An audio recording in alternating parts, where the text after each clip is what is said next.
Noticentro 1, CMI. Buenas noches, bienvenidos a las noticias. Los siguientes son los 3 hechos más importantes de hoy en Colombia. El gobierno nacional declarará al país en situación de desastre natural. Eso fue lo que anunció el presidente Gustavo Petro desde Boscón, en Cesar. Esta declaratoria, que se hará mediante decreto, se da por las afectaciones que han provocado las lluvias en 767 municipios. La situación de desastre natural permite el inmediato traslado de recursos para atender la emergencia. Vamos a ampliar esta noticia en nuestra emisión nacional a las 9 de la noche. El Banco de la República subió hoy nuevamente las tasas de interés hasta un nivel de 11%. El gerente del emisor, Leonardo Villar, afirmó que la medida es dolorosa pero necesaria para evitar una crisis económica. Ampliación de esta noticia en nuestra emisión nacional a las 9 de la noche. En fuertes disturbios terminaron las protestas de la primera línea en Bogotá. Los manifestantes exigieron la libertad de más de 100 detenidos durante el paro nacional. Los choques empezaron en la sede de la Fiscalía cuando encapuchados vandalizaron la fachada de la entidad. El ESMAD intervino y los dispersó. Minutos más tarde bloquearon la calle 26 y lanzaron piedras y bombas incendiarias sobre la vía, lo que desató un nuevo enfrentamiento. Por más de 5 horas estuvo bloqueada la calle 26 y también un tramo del sistema Transmilenio. Por ahora se desconoce el número de personas heridas y detenidas. Ampliaremos esta noticia en nuestra emisión nacional a las 9 de la noche. Las siguientes son las noticias más importantes del mundo hoy. Atacan en su casa y con un martillo al esposo de la presidenta del Congreso de Estados Unidos, la demócrata Nancy Pelosi. El atacante buscaba a la congresista, quien se encontraba en Washington. Rusos evacúan por completo la ciudad de Jersón ante la inminente retoma por parte de fuerzas ucranianas. Se teme una feroz batalla. Con Claudia Palacios y Margarita Ortega. Atacaron en su casa de San Francisco a Paul Pelosi, el esposo de la presidenta de la Cámara de Representantes de Estados Unidos, Nancy Pelosi, quien era el blanco inicial del atacante, pero se salvó porque no se encontraba en el lugar en ese momento. Paul Pelosi, el esposo de la presidenta de la Cámara de Representantes de Estados Unidos, Nancy Pelosi, fue atacado con un martillo por un hombre que ingresó a la casa de la pareja en San Francisco en horas de la madrugada. El hombre de 82 años fue trasladado al hospital, según informó la oficina de la congresista demócrata, que se encontraba en la ciudad de Washington cuando ocurrieron los hechos.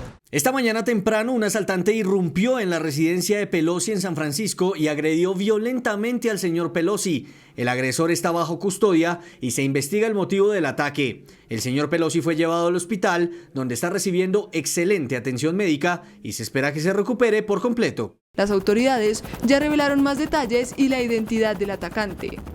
When the officers arrived on scene, they encountered an adult male and Mr. Pelosi's husband, Paul. The suspect has been identified as 42-year-old David DePepe. Mr. DePepe will be booked at the San Francisco County Jail on the following charges: attempted homicide, assault with a deadly weapon, elder abuse, burglary, and several other additional felonies. El atentado conmocionó a Washington y provocó una oleada de condolencias y condenas por parte de los líderes del Congreso a ambos lados del pasillo. Las autoridades rusas anunciaron que completaron la evacuación de civiles en la región de Jersón y llamó a los reservistas. Se prevé una feroz batalla lanzada por las fuerzas ucranianas que buscan retomar el territorio ocupado por las tropas de Putin. El jefe de la administración rusa de la península de Crimea anunció que la evacuación de civiles de la región de Jersón, en el sur de Ucrania, y organizada por las fuerzas de ocupación de Rusia, concluyó en medio de una contraofensiva ucraniana. Según las autoridades rusas, al menos 70.000 residentes pudieron abandonar sus domicilios en la zona en menos de una semana.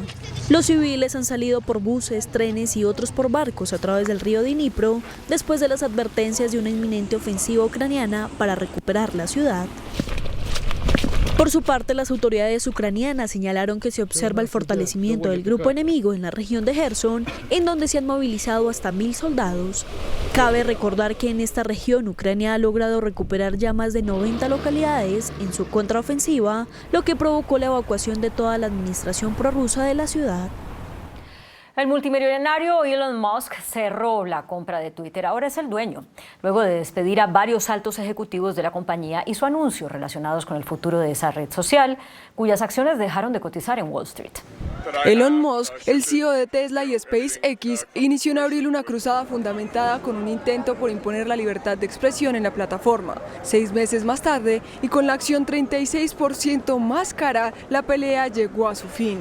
Noticia que alegra a muchos, incluso al exmandatario Donald Trump, que se dijo feliz de que Twitter esté en manos sanas. El empresario sudafricano, quien aseguró que el pájaro fue liberado, haciendo referencia al logo, finalmente controla la compañía tras adquirirla por $44.000 millones, y su primera medida fue despedir a la cúpula de la compañía de medios sociales, a la que acusó de engañarlo respecto a la cantidad de cuentas reales y de spam con la que cuenta la red social.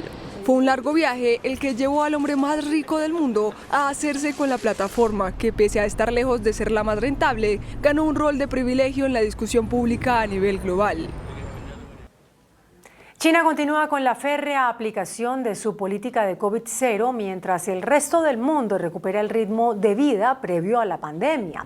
El gobierno ordenó confinamiento y pruebas masivas de coronavirus para más de 1 millón de personas en Shanghái. Los habitantes deberán quedarse en sus casas al menos hasta que se conozca el resultado de sus tests.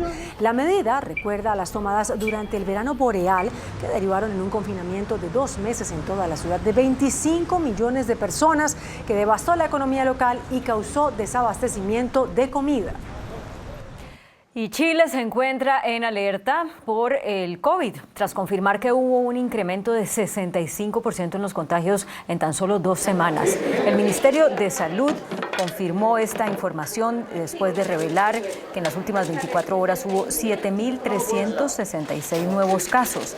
Las autoridades también confirmaron que se registraron 23 muertes y pidieron a la ciudadanía actualizar sus esquemas de vacunación y mantener medidas básicas de bioseguridad. La cifra de migrantes muertos en la frontera sur de Estados Unidos marcó un nuevo récord. Según el Departamento de Seguridad Nacional, al cierre del año fiscal 2022, que va de octubre a octubre, murieron más de 830 migrantes en la frontera entre México y Estados Unidos. Esta cifra marca un récord y supera casi por el doble el dato reportado el año pasado. Las autoridades fronterizas de Estados Unidos se encontraron con más de 2 millones de migrantes, algunos de los cuales intentaron cruzar la frontera más de una vez, marcando el mayor número de encuentros en toda la historia. Un muerto y 4 heridos dejó un ataque con puñal en Milán, Italia. Entre las personas heridas está el futbolista español Pablo Mari, defensor central que se desempeña en el Monza. Los hechos se presentaron en un centro comercial. La autoría del ataque fue atribuida a un italiano de 46 años que al parecer tiene un historial psiquiátrico y que ya fue detenido. El hombre se apoderó de un cuchillo en un estante de ventas y atacó a las personas que encontró en su camino. Al menos 67 personas murieron por las inundaciones y desprendimientos de tierra provocados por las fuertes lluvias que golpean el sur de Filipinas, que se prepara para la llegada de la tormenta tropical Nalgae este fin de semana. Las autoridades se encuentran en máxima alerta y advierten que el fenómeno meteorológico ganaría fuerza en las próximas horas hasta tocar tierra en el noroeste del archipiélago convertido en tifón. Cerca de 5.000 personas fueron evacuadas en las zonas propensas a inundaciones y deslizamientos de tierra. Sin planearlo, un hombre de 39 años, identificado como Sergio Lima, grabó su propia muerte cuando se lanzaba de una tirolesa en una playa de Brasil. Lima se lanzó muy entusiasmado por esta atracción mientras se grababa con una cámara. Segundos después cayó repentinamente varios metros de altura debido a que la viga en la que estaba amarrado el cable se derrumbó durante el trayecto. Su compañera, que se encontraba desde el otro ángulo, grabó justo cuando cayó en la arena.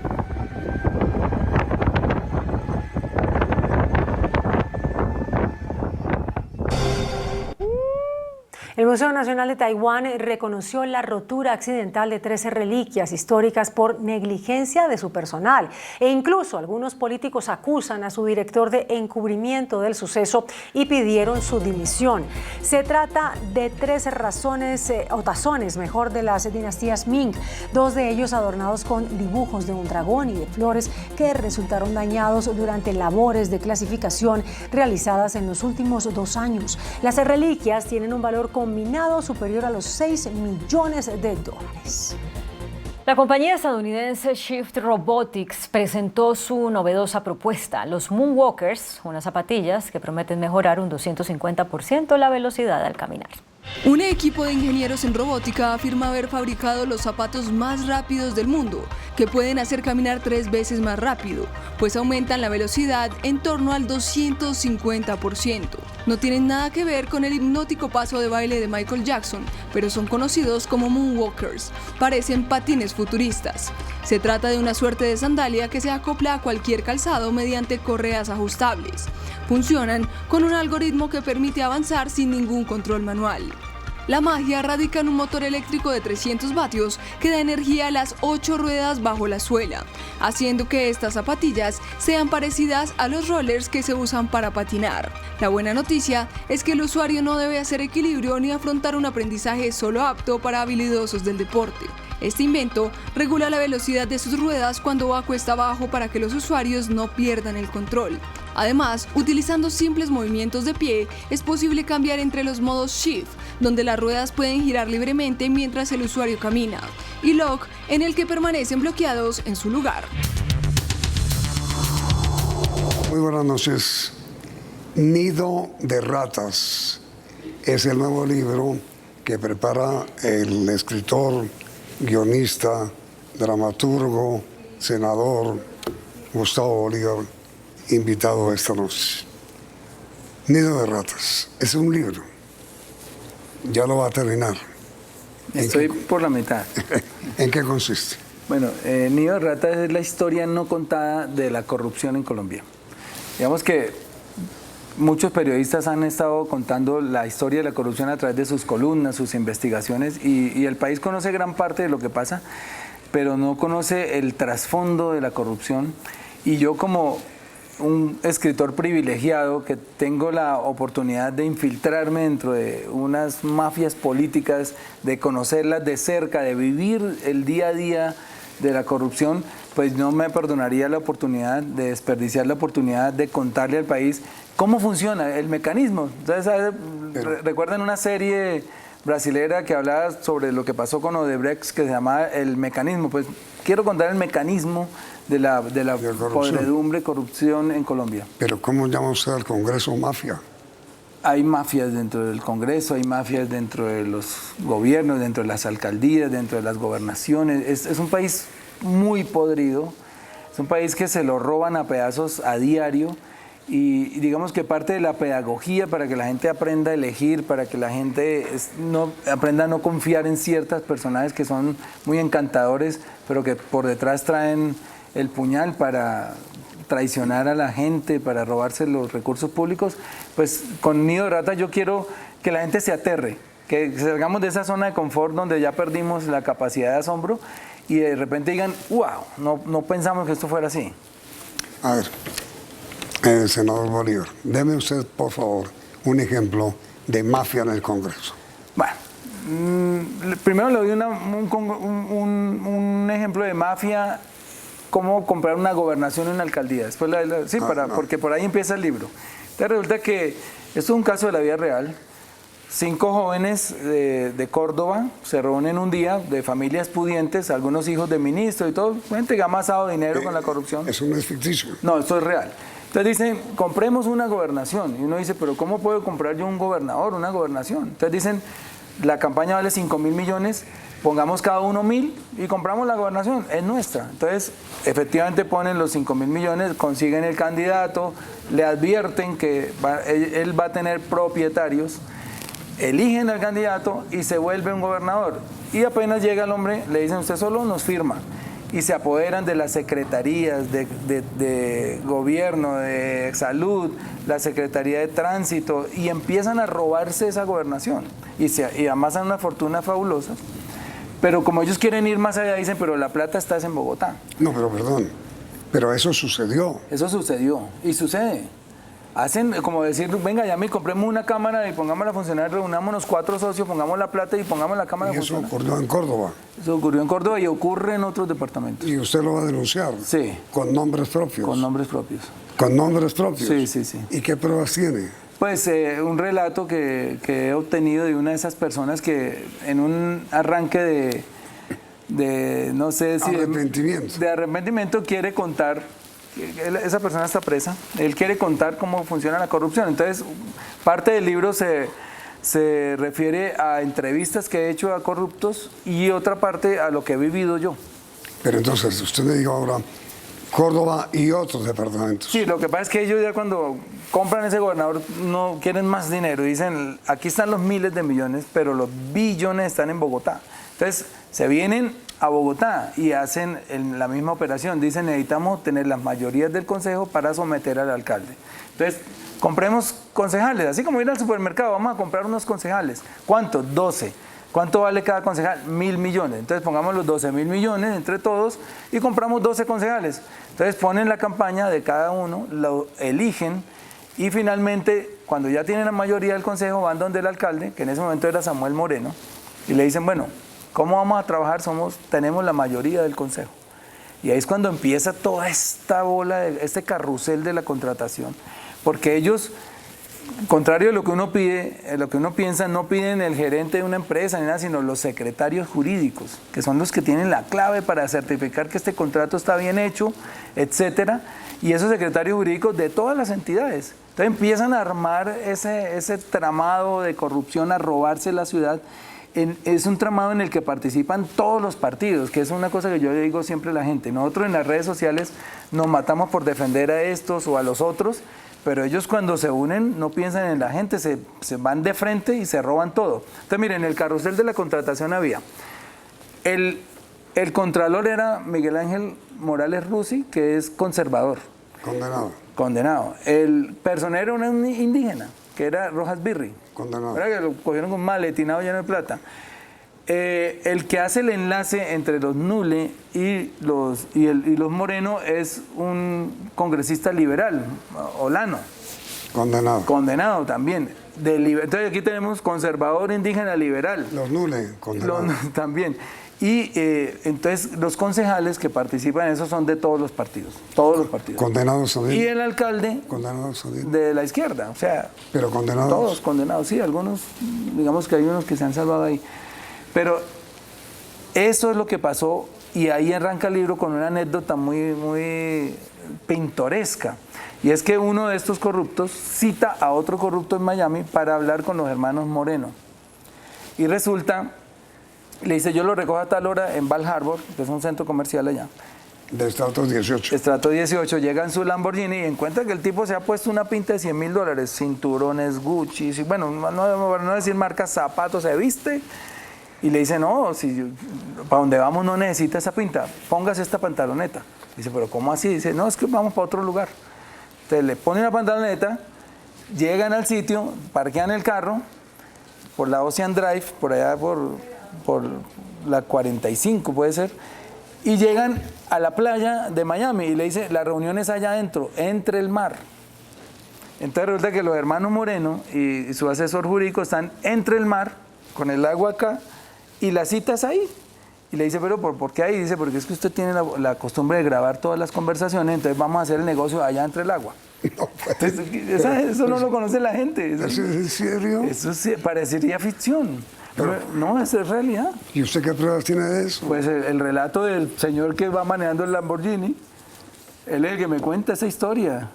Y como esas cantidades que uno dice, esto es Macondo, o sea, pues, Dios mío, ¿cómo no íbamos a tener un Nobel con estas historias tan fabulosas? Qué cosa tan increíble. Increíble, sí. Bueno, y como esa, pues entonces yo ya llego al Congreso y empiezo a mirar cómo arman todos esos entramados y uno dice, no, esto lo tiene que conocer la gente. Y ha pasado algo particular muy, bueno, no quisiera que con esto estigmatizar a los funcionarios del Congreso, pero a uno que otro, digamos, para que no vayan ahora a echar a todos, me dicen, senador, yo trabajo acá hace 25 años, quiero contarle cosas que he visto que usted no las va a creer. Otro me dice, yo trabajo acá hace 15 años y me sé todo lo que pasa acá. Y entonces yo he ido hablando con ellos y me han contado unas cosas que bueno, no las cuento porque obviamente van dentro del libro, pero increíbles. Pero dentro del Congreso de hoy. Del pasado y de hoy. En el Congreso que me recibe a mí en 2018 estaban pasando cosas terribles. Entonces, Nido de Ratas no es un libro de ficción. No. Es una... es una radiografía de la corrupción en Colombia. De la política colombiana, sí. Ni siquiera del Congreso. Sí. Hay unas personas que conocen más o menos algunos capítulos y me han dicho, mire, yo he visto House of Cards, yo he visto Scandal, yo he visto El Mecanismo, y eso va a parecer un libro de historietas al lado de lo que usted va a contar. Es una cosa bien cruda y yo sí quiero que el país sepa quiénes nos manejan y cómo lo hacen. ¿Y para qué hace ustedes? Primero porque yo he tenido como una vocación de sapo toda la vida. Yo he sido como el sapo de la clase, el sapo. Porque a mí me gusta, me indigna mucho, yo soy un indignado por naturaleza y a mí me parece que jugar con la gente, como juegan con nosotros, como han jugado con un país, como se lo han robado, eso merece que tenga uno antes y un después, y ese antes y ese después puede ser ese libro. Que la gente entienda en manos de quién estamos. Por lo menos si uno sabe en manos de quién estamos, pues nos vamos a cuidar de saber cómo vamos a elegirlos, a quiénes vamos a elegir, no dejarnos de repente asombrar por esos cantos de sirena o esos encantadores de serpientes que abundan en la política y que nos hacen ir a las urnas de nariz, pero que tienen otras intenciones detrás. Eso es un libro, pero usted después va a tener una plataforma para un Netflix, sí, o una novela, o cómo. Sí, yo creo que por lo crudo, digamos, puede que no clasifique para televisión abierta, pero no, sí puede ir a una plataforma de esas de Netflix. Netflix, Amazon, HBO, cualquiera de esas. Sí. Esa es la idea. Esa es la idea. Y sé que la están esperando porque como yo la he anunciado, obviamente hay mucha expectativa de saber que... Mejor dicho, ¿usted cree, senador Bolívar, que no va a encontrar ninguna dificultad en hallar un empresario como Netflix o como Amazon, sí, dispuesto a... Por eso es que hay que hacer el libro, porque el libro blinda mucho a esas compañías. El libro ya... Sí, el libro blinda, digamos, a las compañías. ¿En qué sentido? En que ellos compran los derechos del libro y ya lo que diga el libro ya es culpa mía, no de la compañía. Entonces yo soy el que tengo que asumir, en el caso en que diga una mentira, en el que haga una calumnia o ponga un nombre mal, eso ya, digamos, uno firma una cláusula de indemnidad y ya uno es el que tiene que cuidarse de saber qué es lo que va a decir y estar muy seguro. Ahora, miren, le presento excusas por la pregunta que le voy a hacer. ¿A usted sabe lo que ocurre en Colombia con lo que usted se identificó como sapo? O lo matan. Sí, claro. O lo persiguen, o lo sancionan, o lo multan, o lo penalizan. ¿Usted está dispuesto a correr todos los riesgos? Respóndame después de comercial.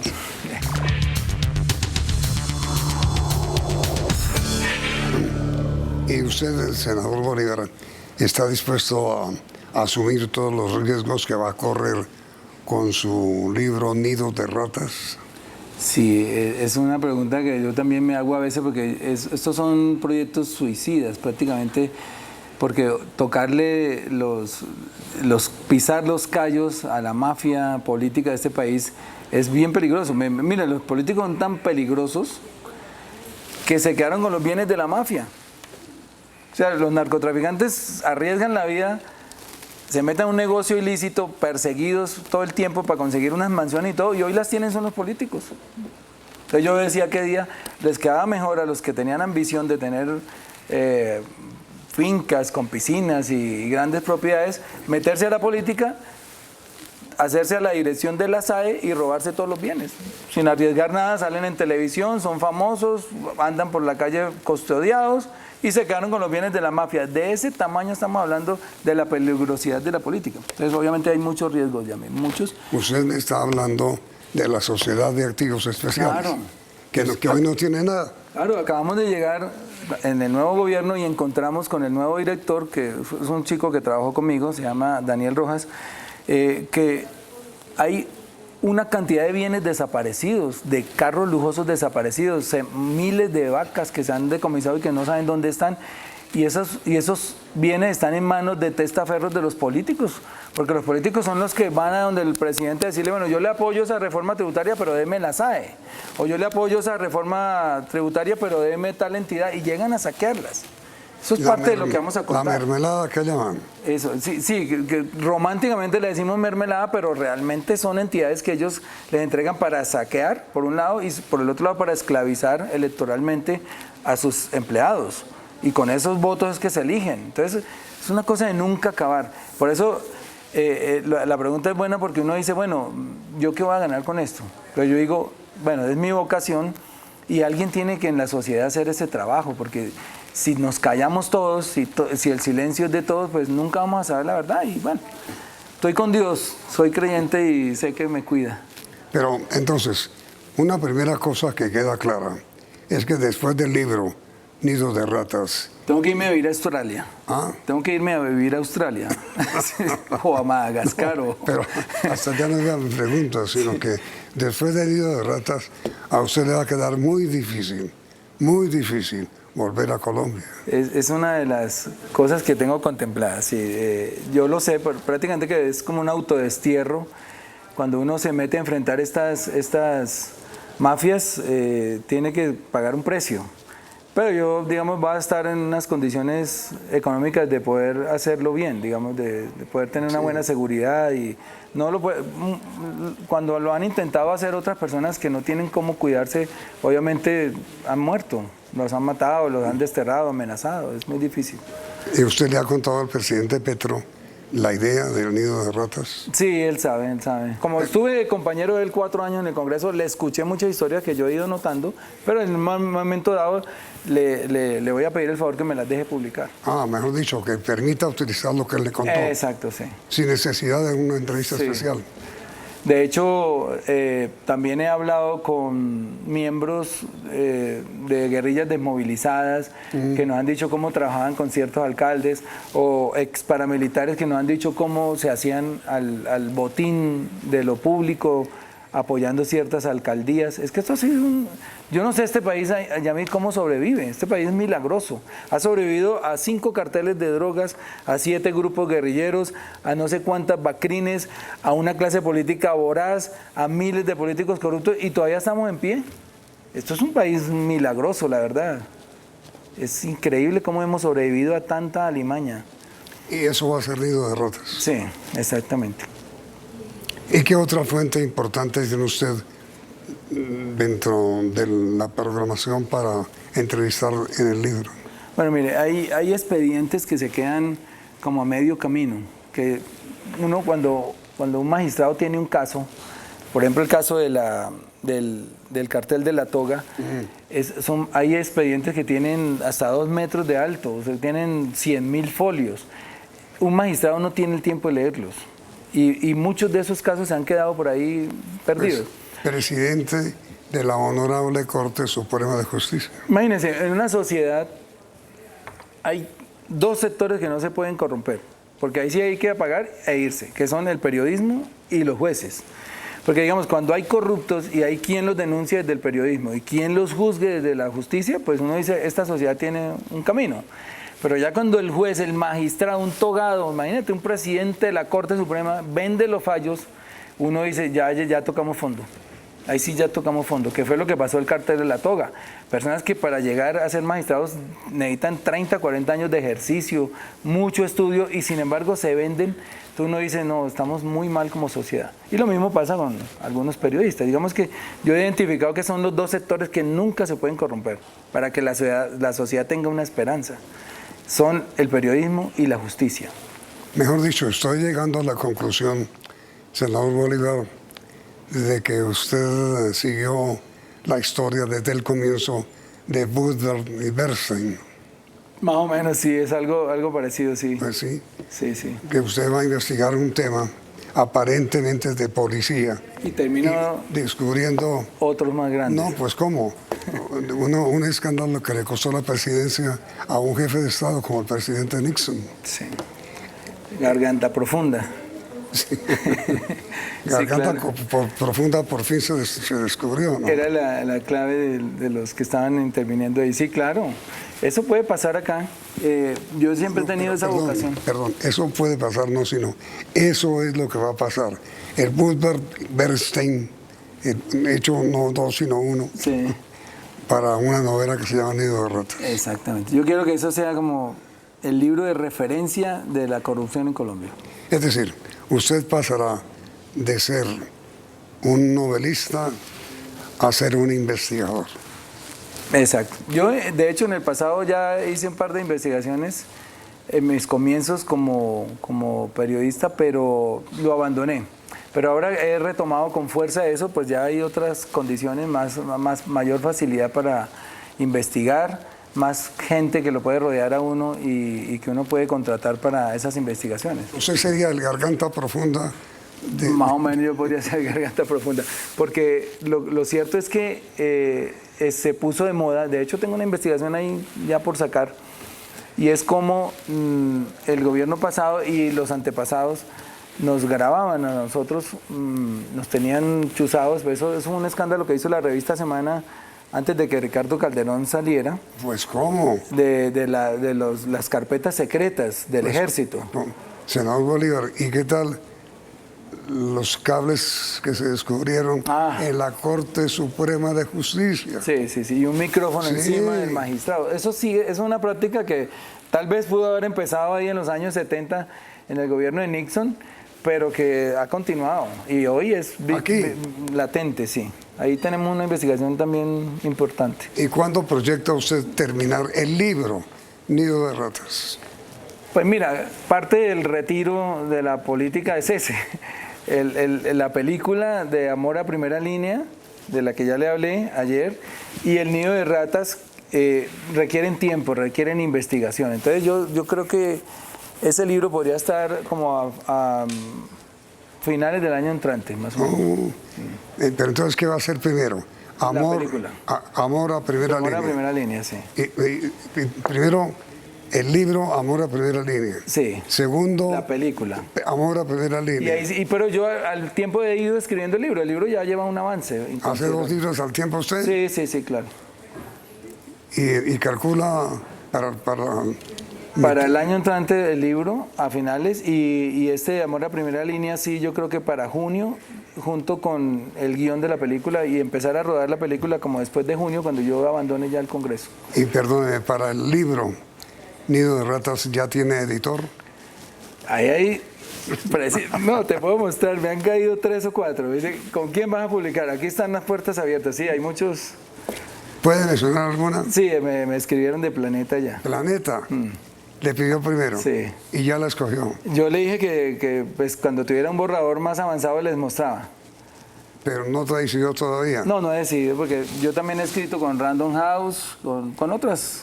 No, pues Random House debe también mucho interés. Sí, ellos tienen Grijalbo, tienen otros sellos que me han publicado en el pasado. Pues está entre Planeta, Random House y Taralter. Vamos a ver cuál otra aparece ahí, pero que valga la pena, digamos, el riesgo, ¿no? Porque yo, por lo regular, cuando hago libros, dono las ganancias del libro a obras sociales. Las de las series no, las de las series sí son su capital. Mi capital, exacto. Pero lo de los libros sí los dono. Obras sociales. Sí. ¿Qué tipo de obras sociales? Uy, mira, Yamid, en este tiempo que he venido prácticamente donando el salario, he hecho cantidades, pero a mí no me gusta mencionarlas, la gente sabe. La última, les cuento pues, ahorita en febrero entregué un dinero para hacer un kiosco a una escuela de La Guajira, porque los niños estaban tomando clase debajo de un árbol. Entonces hicimos un kiosco importante, me están invitando a inaugurarlo y no he tenido tiempo de ir. Pero ya está construido. Ya. Bueno, ¿Tiene fotos? Me van a enviar, sí. pero no lo conozco. Solo tengo fotos Pero me las envía. de la consignación. Sí, se lo pido. Y aquí las Voy a envío. pedir que me manden fotos, sí. Gracias. No, pero como esas mucho, hemos financiado deportistas que quieren ir a participar por Colombia en algún sitio y no tienen para el pasaje. Hemos hecho hartas cosas, muchas cosas, pero innumerables, obras pequeñas, todas muy pequeñas, pero en suma son considerables, digamos. Lo cual quiere decir, senador Gustavo Bolívar, que tiene mucha razón los millones de seguidores que usted tiene para pedirle no se vaya. Sí, y yo les agradezco, pero yo les digo que voy a seguir trabajando desde afuera. Sí, desde afuera haciendo ese libro es importante para Colombia y para ellos. Y si no salgo de la política en algún lado, porque yo tomo mucho con pasión las cosas y yo en el Congreso le dedico 24 horas al Congreso, entonces no voy a tener el tiempo de poder sacar estos libros y estas películas que les van a servir también a ellos y a la memoria del país. Gustavo Bolívar, investigador, escritor, novelista, historiador, senador.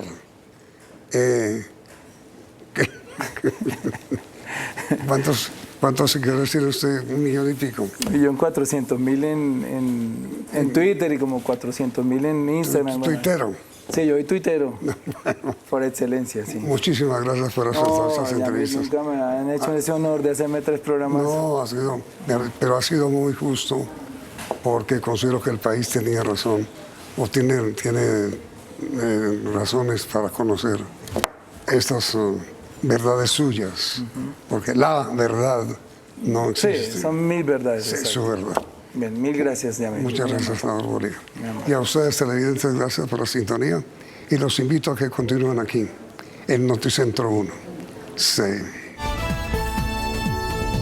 Noticentro 1, CMI. Gobierno declarará situación de desastre natural para atender ola invernal. Presidente anuncia inmediato traslado de recursos para enfrentar la emergencia. 767 municipios afectados en todo el país. 276 ya se encuentran en estado de calamidad pública. Desastres en Antioquia, Valle, Santander, Cesar y Atlántico. Banco de la República eleva del 10 al 11% tasas de interés. La medida es dolorosa, pero se trata de evitar una crisis peor, dice gerente del banco emisor. Sorpresivo relevo en la junta directiva de Ecopetrol. Gobierno la explica. Carlos Gustavo Cano asegura que fue una destitución como presidente. Hidroituango prende primera turbina. El 15 de noviembre anuncia EPM. Disturbios en Bogotá por marchas de primera línea que reclamaba la libertad de más de 100 jóvenes detenidos durante el paro nacional. Otra lideresa asesinada. Este año van 150 dirigentes de derechos sacrificados. Príncipe Harry de Inglaterra revela en su primer libro que proyectó suicidarse. En Brasil, Lula sigue adelante como próximo presidente. Elecciones el domingo. Precio del pan subirá 20% por reforma tributaria. Con Claudia Palacios y Margarita Ortega. Iniciamos nuestra segunda hora de noticias. El gobierno nacional declarará al país en situación de desastre natural. Así lo anunció el presidente Gustavo Petro desde Bosconia, en el Cesar.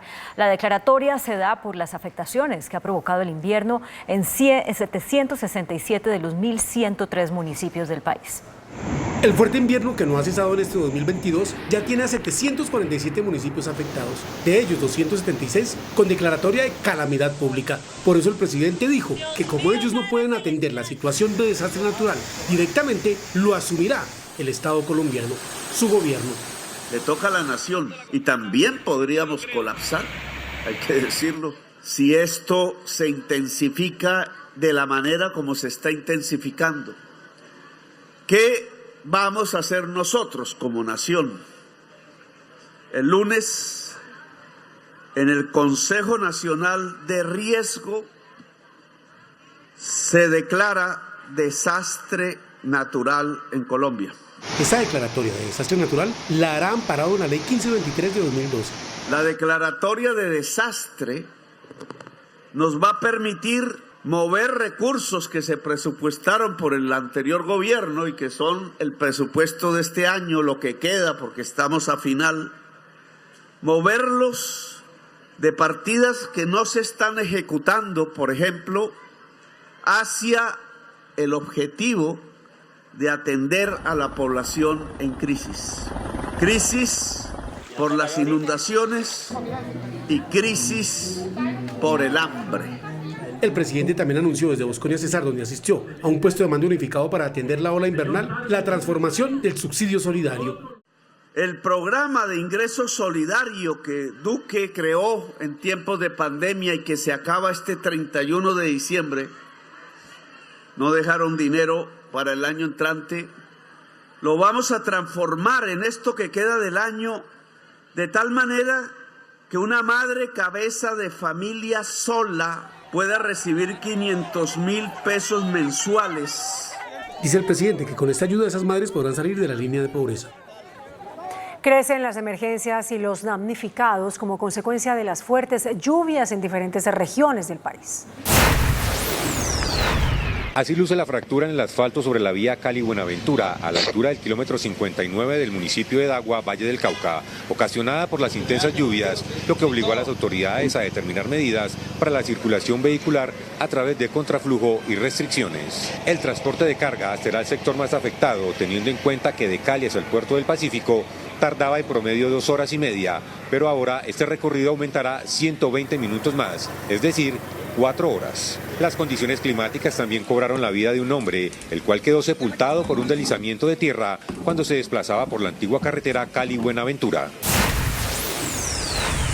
Y en Santander, más de 1 millón de personas sufren las afectaciones del invierno. 18 municipios están totalmente incomunicados por el colapso de sus carreteras. Hay calamidad en 54 y alerta roja en 8 ríos del departamento. La pérdida es total para muchos cultivadores de palma, cacao, plátano, maíz y ganado. Antioquia reporta este año cerca de 550 emergencias como consecuencia de las fuertes lluvias, más de 47.000 familias damnificadas y 169.000 personas afectadas. 419 viviendas colapsaron y 61 personas han fallecido. Más de 3.000 familias damnificadas dejan las fuertes lluvias de octubre en el Atlántico. El desbordamiento de brazos del río Magdalena, el canal del Dique y el embalse del Guaro tiene en zozobra a millares de familias. Todos registran niveles históricos. La vía al mar y la del algodón en el noroccidente ya sienten los efectos de los permanentes deslizamientos. El norte y el sur del departamento del Cesar fue declarado en alerta roja ante las precipitaciones que se han incrementado con intensidad que dejan más de 26.000 damnificados. Los municipios de Bosconia, Curumanín, La Paz, Becerril y Valledupar registran la mayor afectación por inundación. En un intento por calmar los mercados y combatir la inflación, el Banco de la República subió su tasa de interés o las tasas de interés del 10 al 11%. La tasa de interés del Banco de la República, que en enero marcaba un 4%, subió mes a mes hasta alcanzar 5% en marzo, 7,5% en junio, en septiembre llegó a 10% y en octubre se ajustó a 11%, con lo que alcanza su nivel más alto en los últimos 21 años. Es doloroso, hay que hacerlo con mucho cuidado, pero se hace precisamente para facilitar la creación de condiciones que hagan sostenible el crecimiento y no abrir la puerta para que se generen condiciones que puedan conducir a crisis posteriores. El gerente del Banco de la República, Leonardo Villar, lanzó una frase esperanzadora sobre la posibilidad de que la inflación comience a bajar en los próximos meses. Esperamos que los últimos meses de este año empiece una tendencia a la baja. Y a pesar de que el presidente Petro se había pronunciado recientemente en contra de los aumentos de los intereses del Banco de la República, hoy el ministro de Hacienda dijo que la medida tuvo su respaldo en aras de calmar los mercados y atajar el aumento en el precio del dólar. Con esta decisión yo creo que ayuda a acabar de calmar los mercados que ya esta semana habían experimentado una mayor calma. Yo creo que esa es una contribución a eso, sin duda alguna. Esperamos que contribuya, por lo tanto, a ese resultado. Entre tanto, la Superintendencia Financiera también ha venido aumentando la tasa de usura o tope máximo que pueden cobrar los bancos por intereses de créditos. En septiembre estaba la usura en 35,2%, en octubre subió a 36,9% y en noviembre alcanza un récord histórico de 38,6% anual. Los principales gremios económicos temen por las repercusiones de las continuas alzas en las tasas de interés del Banco de la República. El presidente de la Sociedad de Agricultores de Colombia, SAC, Jorge Enrique Bedoya, afirmó que el aumento en las tasas de interés decretado por el Banco de la República complica todavía más la situación de los productores del campo porque encarece los créditos para el sector. Pero eso es echarle más sal a la herida del sector agropecuario, porque estamos en la tormenta perfecta. Lluvias, inundaciones, dólar costoso, insumos más caros, de tal manera que el banco hace su tarea, pero ahora le corresponderá al gobierno. Nuevamente el llamado es subsidio a la tasa de interés para los pequeños productores. La ANDI, el gremio que representa a los industriales, teme que el aumento en las tasas de interés incluso pueda llegar a afectar la generación de empleo.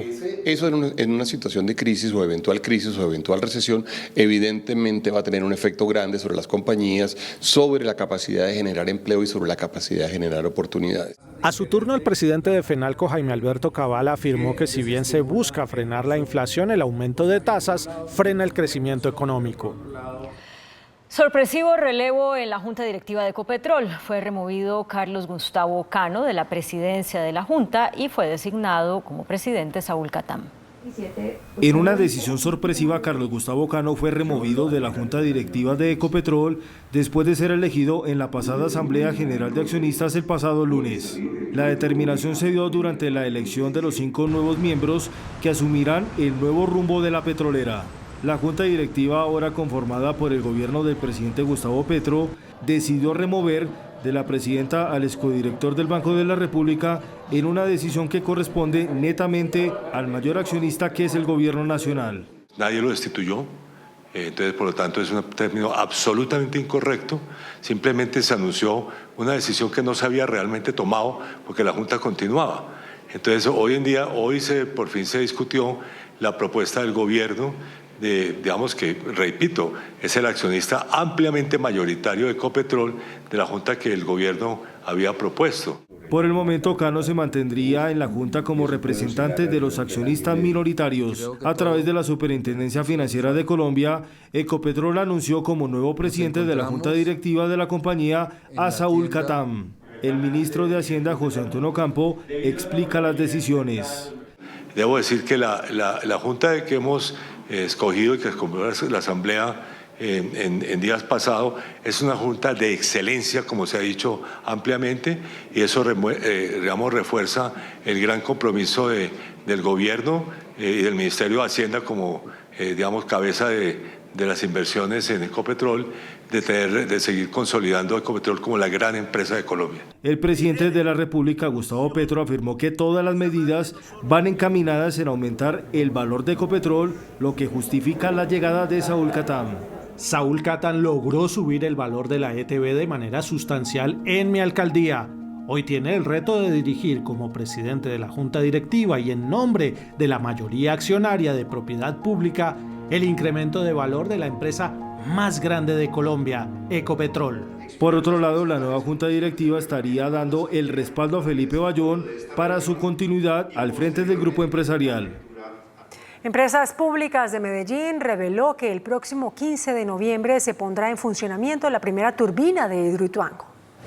El gerente de EPM, Jorge Carrillo, confirmó el nuevo cronograma de encendido de las turbinas 1 y 2 de Hidroituango. El cronograma que está informado, que es el 15 y el 25 de noviembre, corresponde a si todas las pruebas salen como está previsto que salgan, que es de manera perfecta. Expertos explicaron en qué consisten las pruebas dinámicas que iniciarán el próximo lunes. Esta masa rotante va a girar a 180 revoluciones por minuto, 3 revoluciones por segundo.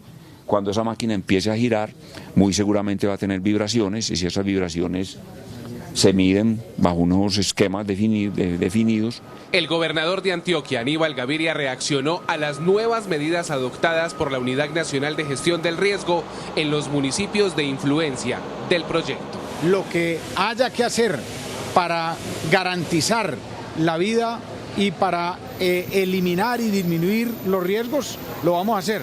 La próxima semana iniciará en las comunidades aguas abajo los simulacros de emergencia.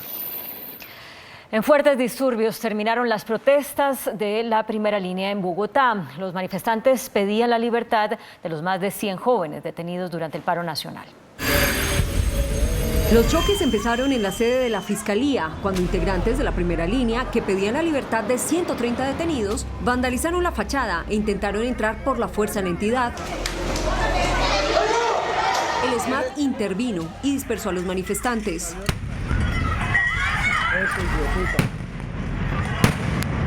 Minutos más tarde bloquearon la calle 26 en las inmediaciones de la Universidad Nacional. Encapuchados lanzaron piedras y bombas incendiarias sobre la vía, lo que desató un nuevo enfrentamiento con la fuerza pública. Algunos manifestantes usaron material de construcción como proyectiles.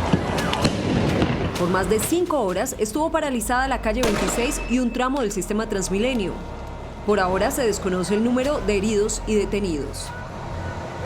La primera línea tiene actualmente a 113 de sus miembros detenidos en diferentes cárceles de todo el país. 32 más están cobijados con detención domiciliaria.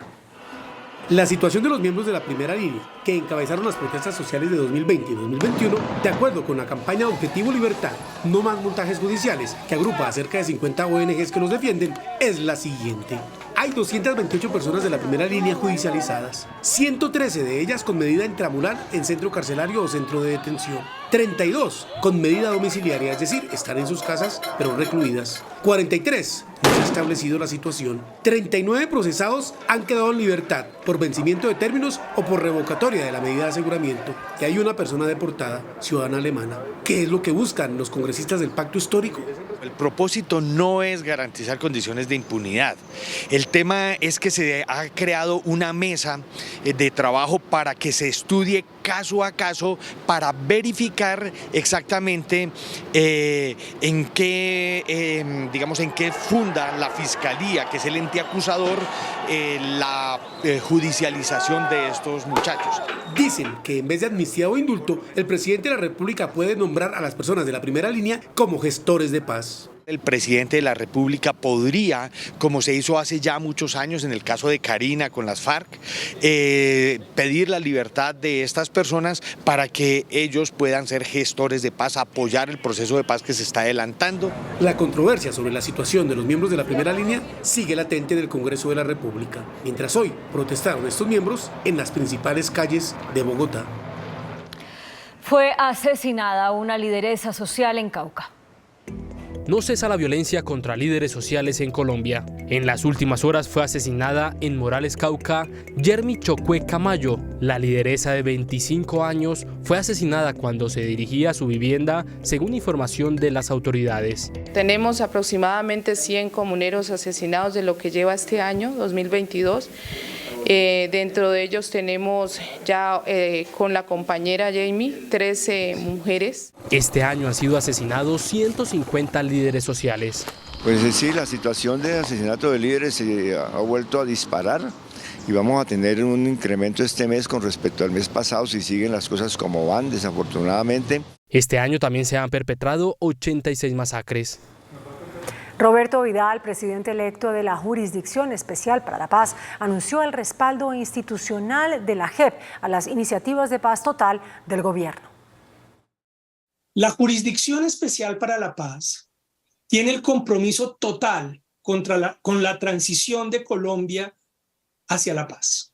Roberto Vidal se presentó públicamente en la segunda conferencia internacional organizada por la JEP. Allí advirtió que el marco jurídico con el que ellos funcionan puede aplicarse a las iniciativas de paz total que promueve el gobierno Petro. Este modelo colombiano deberá dialogar con las iniciativas de paz que promueve el gobierno en este momento. Vidal asegura que el sistema de justicia actual debe responder a los requerimientos que vienen. El príncipe Harry publicará su primer libro el 10 de enero de 2023.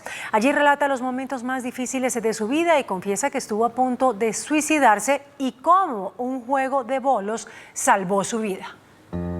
El príncipe Harry de Inglaterra, hijo del rey Carlos III y de Lady Di, escribió un libro de memorias que saldrá en simultáneo en 16 idiomas el próximo 10 de enero de 2023.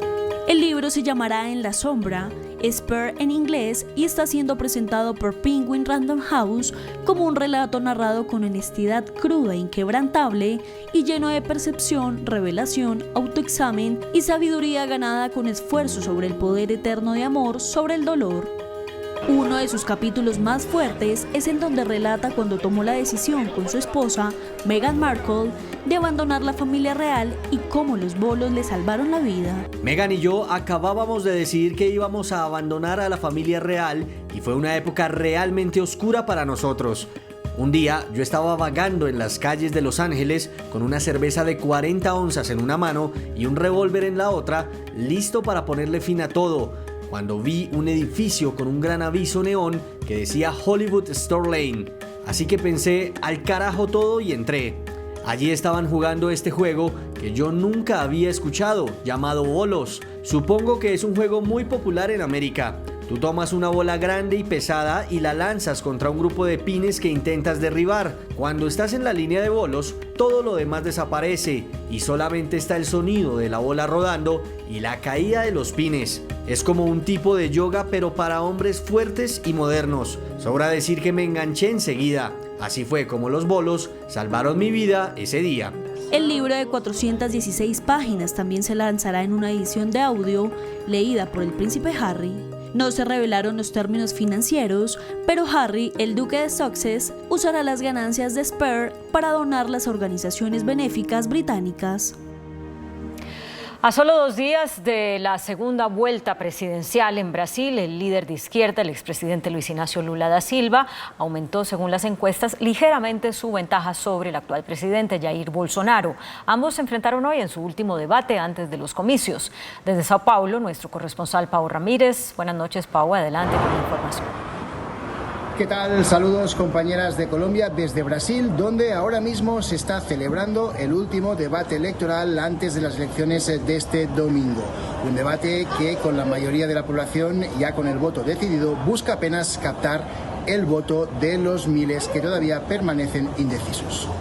Brasil vive las últimas horas antes de las elecciones del domingo, las más polarizadas de la historia del país y que podrían suponer el regreso del expresidente Luis Ignacio Lula da Silva al poder. Lula, candidato por el Partido de los Trabajadores, ya fue el más votado en la primera vuelta y lidera todos los sondeos para ganar el domingo, aunque su rival, el actual presidente Jair Bolsonaro, ya sorprendió en primera vuelta con un resultado mejor del previsto y espera volver a hacerlo en esta segunda vuelta. El mal momento económico que vive Brasil es la principal base que tiene Lula para ganar las elecciones, según han explicado algunos electores a CMI. É importante para mudar o Brasil, né? Para ver se melhora o Brasil. Nossa economia está horrível. Nosso país está precisando de uma mudança urgente. Então, agora é Lula, né? Lula na cabeça. Domingo vai ser o dia mais importante do país inteiro, para a gente conseguir ter alguma solução daqui para frente. As eleições do domingo vai decidir o futuro do país. Muita coisa vai mudar se um governo vier a retornar para a nossa presidência e esperamos que não seja o que está acontecendo nas outras partes do país, do mundo aí, em relação à esquerda ou à direita, as brigas que estão acontecendo. Não gostaria de ver isso aqui no Brasil. El último sondeo, divulgado por el Instituto Datafolla, le daba la victoria a Lula este domingo con el 49% de los votos contra el 44% de Jair Bolsonaro. Desde Brasil, Pau Ramírez para Noticentro 1 CMI.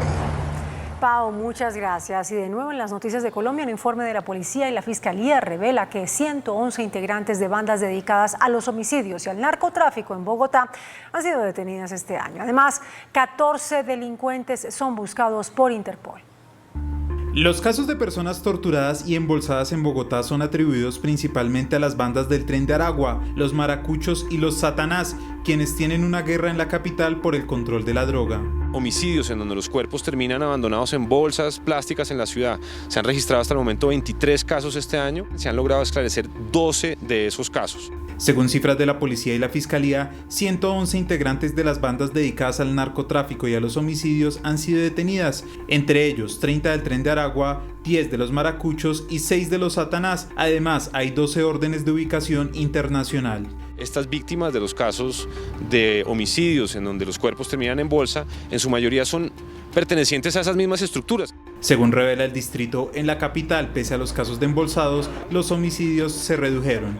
El primer semestre de este año se registró la menor cantidad de homicidios por semestre en los últimos 20 años. Tenemos la tasa de homicidios más baja de las principales ciudades del país. Entre los detenidos por hacer parte de las bandas también hay un teniente activo de la policía. Más de 5.000 personas han muerto este año en siniestros viales. Los siniestros viales en el país aumentaron según las cifras de la Agencia Nacional de Seguridad Vial entre enero y septiembre de 2022. 5.838 personas han perdido la vida en siniestros viales entre el 1 de enero y el 30 de septiembre, 13.4% más que el año anterior, que ya de por sí fue un año bastante complejo. Preocupa el aumento drástico en zonas urbanas. Particularmente en 61 municipios del país, en un aumento de cerca del 44% en motociclistas y en peatones, donde principalmente estamos teniendo pérdidas de vidas en el país. Los motociclistas los que más mueren en las vías, en segundo lugar están los peatones y en tercer lugar los conductores de vehículos. En Bogotá, en el barrio Los Alpes de Ciudad Bolívar, los vecinos intentaron linchar a una mujer que abandonó a un recién nacido en una bolsa de basura. El bebé murió. Cámaras de seguridad captaron el momento en el que la mujer junto con un menor de edad cargan con dificultad una bolsa de basura donde iba el más pequeño de la casa.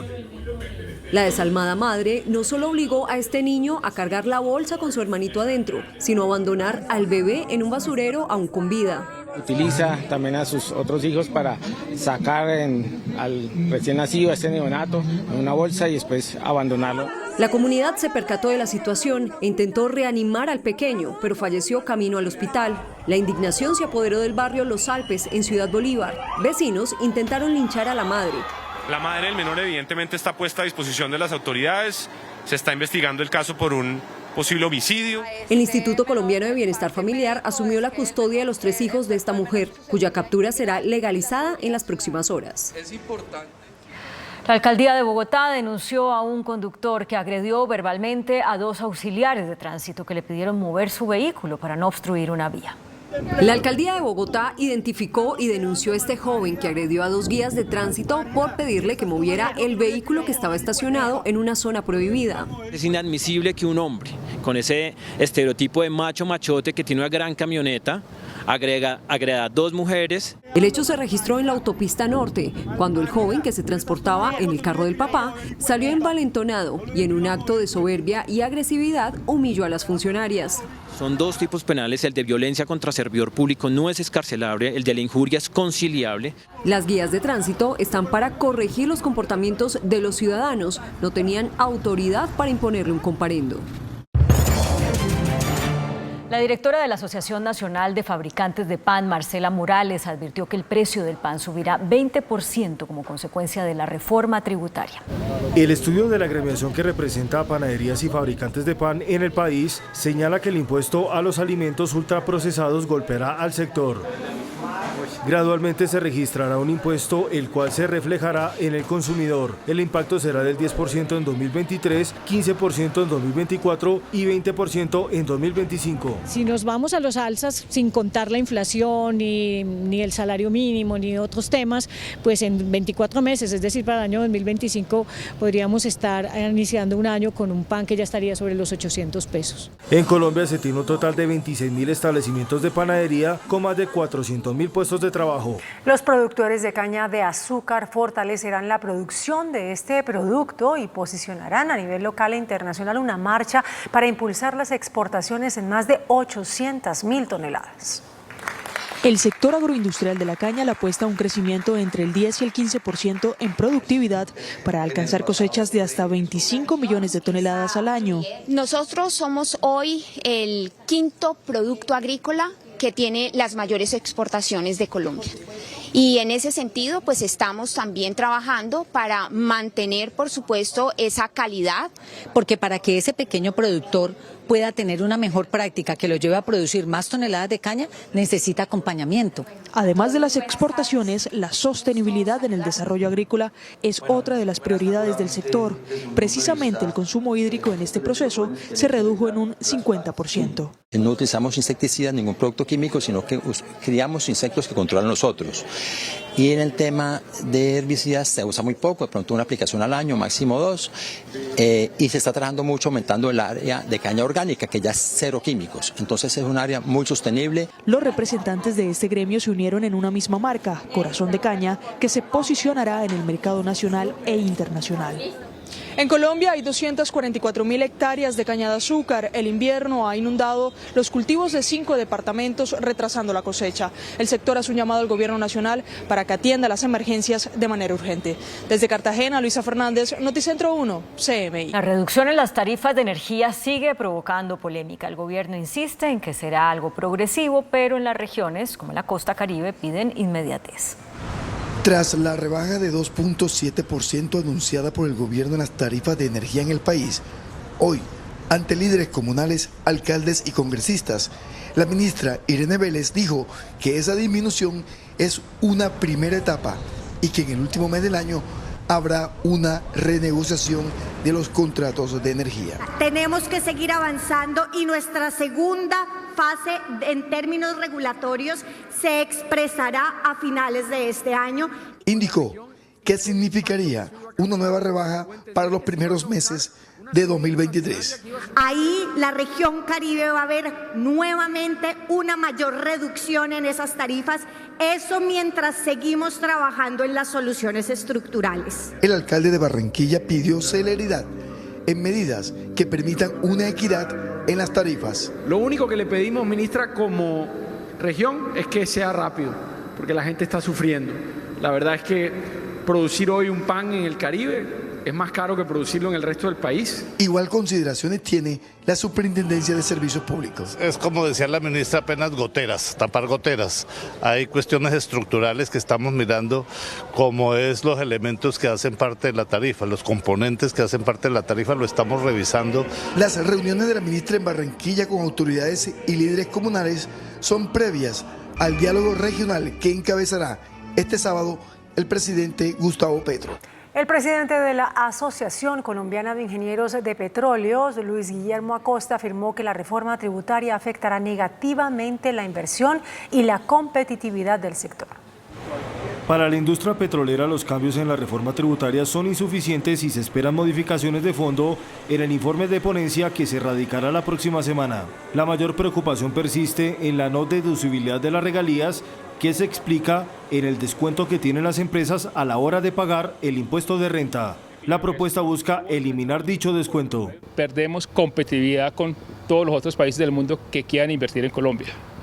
El esquema de las sobretasas es un esquema que puede trabajar y las regalías también tenemos que observarlas así.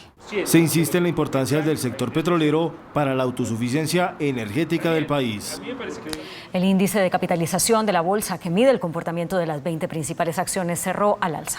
El índice selectivo MSCI Colcap de la Bolsa de Valores de Colombia subió 0,65% a 1.219 puntos. La acción preferencial del Grupo Suramericana fue la que más subió, con una valorización de 7,83% a 12.940 pesos. La acción preferencial del Grupo Aval fue la que más bajó, con una pérdida de 2,93% a 530 pesos. La acción más negociada de la jornada fue la de Ecopetrol, al movilizar más de 41.000 millones de pesos, con una variación positiva de 3,88% a 2.410 pesos.